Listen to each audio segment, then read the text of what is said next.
Good grief. Why do they never go in for me? Hello, yes, I'm back again with another video. Hopefully making this more of a regular thing. Video on a Sunday seems to be something that I can manage because you know how lazy I am at making videos. Anyway, so this week I got this. Now this was a package that I received notification of by the post office. I thought it was going to be something else. There is something else I've ordered, but I now know that's on its way separately. So this turned up and I wondered what it was. And then I got to the post office. How this actually made it to me is a miracle. So this came all the way from Finland. Got some lovely stamps on it. I'm not going to show you the front because it's got my actual address on, but this was addressed to, and I don't know how the post office got this to me, but it's Cracking Vinyl, Graham Watson, Newton Abbot, United Kingdom. I don't know how this got here, so absolutely fair play to the post office for getting this to here. But this is a 7-inch record I got sent. So this is Lawson. And this is, now I can't pronounce Finnish, I don't know, Jokapaiva Samafula, Corain Pennant, and then in English, State Violence, State Control. So this is a 7-inch, this is punk, really lo-fi actually, very lo-fi. Sent by, I got a lovely letter, where is the letter? It's here somewhere, but it was, oh here it is. So I won't show the letter, but from, I think this is Tero, is it Tero? I think his name's on the back.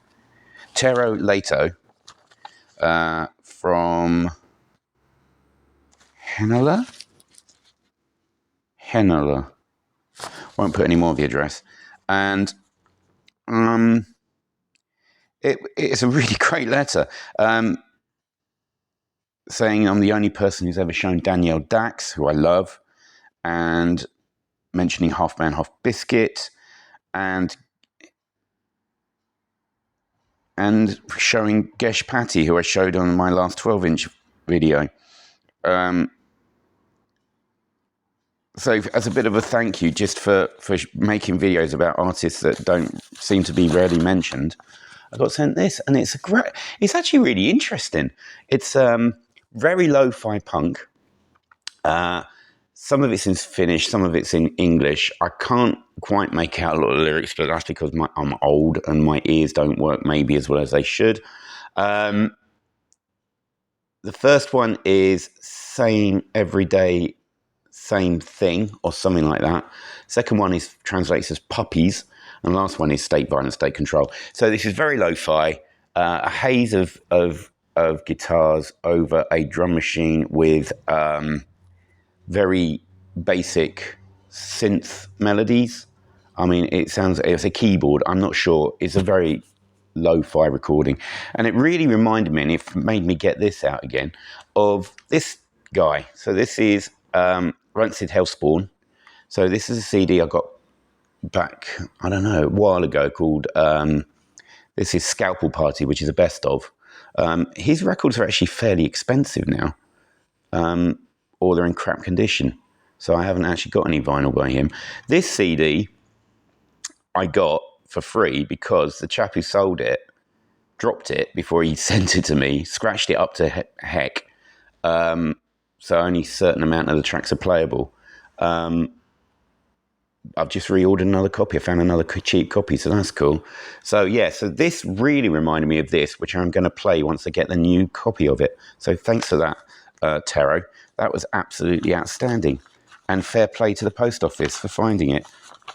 Right, now the main point of this video is 3 albums that changed my life. Now, I just saw a video by Vinyl Richie, and he's referenced a video by Ben Rankins. I can't find the original video. I've looked, I've searched in Google and YouTube. I can't find it. So I'm going to go off of Vinyl Richie's video. Now, this was 3 albums that changed my life, or 3 albums that weaved me, which is quite a nice title, 3 albums that weaved me. So it's all about 3 albums that basically shaped the way you listen to music, maybe shape your life if you want to take it that far. Yeah, it just seems like a really interesting. I really like the idea of this, because all too often you get 20 albums that changed my life. Yeah, whatever. So first one. It's only 3 questions. Hopefully this will be a short video. And I've already wasted 5 minutes. Started the journey. Now, back when I first started listening to music, I didn't have a record player. I didn't have obviously, this was pre-CD, just about. Yeah, it was pre-CD. That wasn't until 83. The only thing I really had access to were tapes. And the only things I really had access to were a few tapes that my dad had. So I distinctly remember having, I don't know where it came from, one of those little portable tape players that you could record on, which I later used for my first home computer, because I think I had a ZX Spectrum in it, 83, 84, something like that. But the first time I used this was to play cassettes, and it was awful quality, and the tapes weren't recorded very well, and it was awful. I think I had access to, he had a copy of Band on the Run, which I think I've still got. He had a copy of, there was a taped copy of Simon and Garfunkel. I think it might have been Parsley, Sage, Rosemary and Thyme. It might have been that one. There was a taped copy of Abbey Road. And there was this one. So this is Diamond Dogs. This is probably the first album that started me on the road to listening to music properly. So before that, I was listening to whatever's on the radio, what was on Top of Pops. I wasn't buying records at that point. I was just feeling my way in. This blew me away. This is just to a 12-year-old, 11-year-old. This blew my mind, this did. This was like, whoa. So many different sounds. It sounded different to the other ones. I mean, Abbey Road is a great album, obviously. Parsley, Sage, Rosemary and Thyme is a great album. Band on the Run is a great album, but they don't sound like Bowie did. They really don't. This was just, I mean, you got Chant of the Ever-Circling Skeletal Family. You got this mashup of Sweet Thing, Candidate Sweet Thing. There's a sense of dread on this album, like with the 1984 inspired tracks, like We Are the Dead, 1984, and Big Brother. It's like the end of Big Brother with that funky Get Out. This just shaped the way I listen to music. Absolutely shaped it. And of course, eventually, I mean, I played the tape yesterday, and the quality's, it's an original 1974 tape. So, of course, the quality isn't all there anymore, but I eventually got a copy on vinyl as well. That's my copy. This is a later copy. It's not an original. I didn't buy an original. I just wanted a copy of it. Still one of my all-time favourite albums. This just shaped the way I listen to music, and obviously eventually opened me up to all kinds of stuff. So this opened me up to listening to Lou Reed. This opened me up to eventually Iggy, who, my word, how much impact that man's had on my life. This opened me up to just listening to anything, Art Roxy, all kinds of stuff. And then they led on to other bands. So yeah, this definitely ended up changing the way I looked at music and set me on a journey of buying all these flipping records back behind me. Right, the next one. So this question was, an introduction to a whole new range of artists. So up until this next record came out, I was listening to whatever was on the radio, whatever was big in the top 10. I mean, luckily, when I started listening to music, there was some amazing stuff, amazing bands in the top 10. So the first records I remember buying, so I had Complete Madness, obviously top 10 hits all over the place. Bad Manners, yeah, top 10 hits. And Greatest Hits. I used to buy a lot of Greatest Hits. Queen, who I got Greatest Hits. Synchronicity was one of the first albums I got. So that's obviously, high in the charts, massive worldwide hit. Heaven 17 was another one that I got really early on. Like the Luxury Gap album with Come Live With Me and Temptation on it. Absolutely loved that album. Jam, Snap, another greatest hits. But there were things that I listened to that were popular. Now, really popular. I wasn't into anything kind of alternative.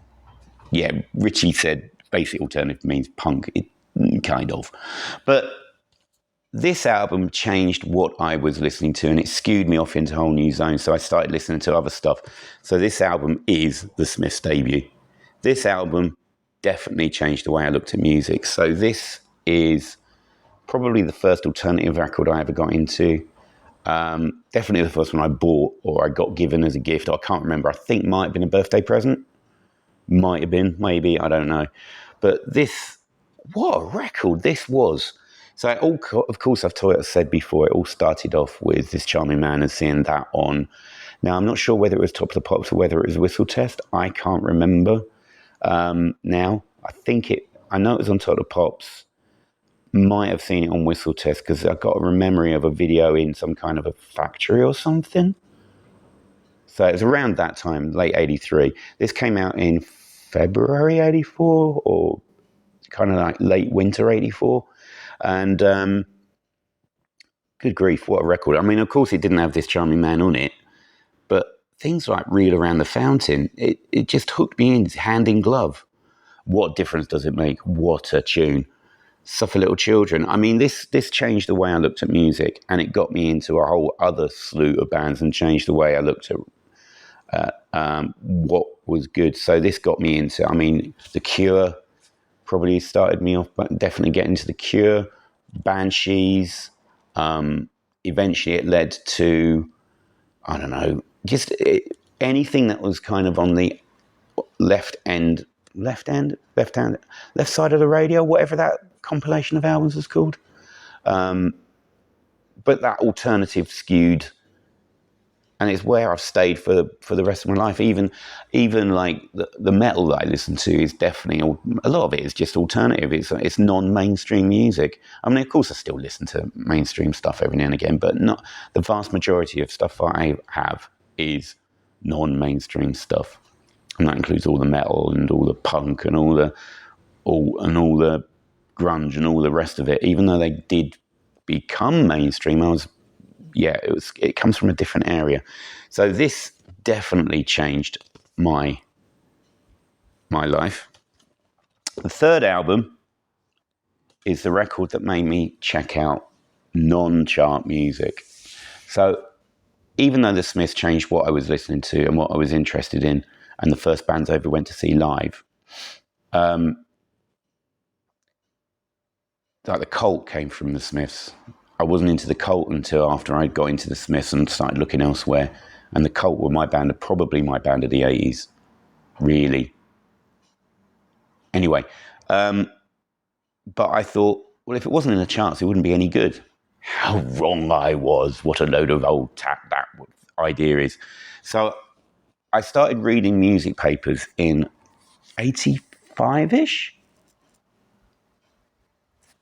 And started hearing about all these bands I'd never heard of. They were just never going to reach the charts. Never, ever going to reach the charts. And I realised there was a whole world of music out there, and probably solidified best by this record. So this is the C86 compilation put out by the NME. Now, I wasn't reading the NME at this point. I bought it every other, but I was reading Sounds, which was the rock version of NME at the time. And I eventually went on to the Melody Maker because I thought NME were insufferable. So, although maybe Melody Maker writers could have been thought of the same, but I started buying Melody Maker. This opened me up to music that did not reach the charts and finding stuff on my own, like just searching, something which I still do today. I still try and find new music, it's easier now. I can just go on YouTube Music or whatever music thing you've got, and you can go and find it. Back in the day, you had to read about it, maybe listen to what friends were listening to, get tapes, which is how I found Master of Puppets from people. But this just opened me up. So this is a compilation of 1986 bands that were on independent labels. Really, there's not. I mean, it's been held up as an album of like jangle pop, but it's not. There's all kinds of stuff on here. I mean, you've got there's jangly stuff like Servants, like A Witness, like the Pastels, but there's stuff here like the Shrubs. But here there's more like there's just out and out stuff like Big Flame. Well, great, I got their CD. There's Mighty Lemon Drops, who reckon the Bunnymen. There's Primal Scream. This is the first time I ever heard anything by Primal Scream. Velocity Girl, unbelievable stuff. There's Half Man, Half Biscuit, who I absolutely love, who I mentioned in my my 80s vinyl tag. There's Fuzzbox. So this just informed the rest of my life. Find new music. This made me start listening to Peel. So that changed my life. They started listening. I mean, I probably, without this, would I? I mean, I wouldn't have found Fuzzbox. I wouldn't have found Primal Scream. Well, it would have been much later, but I wouldn't have been taking notice of them. So this made me investigate more. Just get out there and investigate. Listen to new stuff. Keep going. And hopefully I've tried to keep that going in the way I listen to music all the way ever since. Just find new stuff. So there we go. 3 albums that actually did change my life. Well, in a kind of little way. 3 albums that changed my music listening habits probably is a better way of doing it. But it's not quite as attention grabbing, is it? So anyway, thanks to Tero again for the 7-inch. Made me go and get a new copy of this. So you've had an effect on me there. I've just ordered it off eBay. I've finally found one that isn't ridiculously expensive. So I'm going to have a proper functioning copy of this, which is a terrific, this is lo-fi as heck, but it's brilliant. So hope everybody enjoyed the video. Hope to see you soon, and I'll see you all again soon. Thanks, everyone. Bye.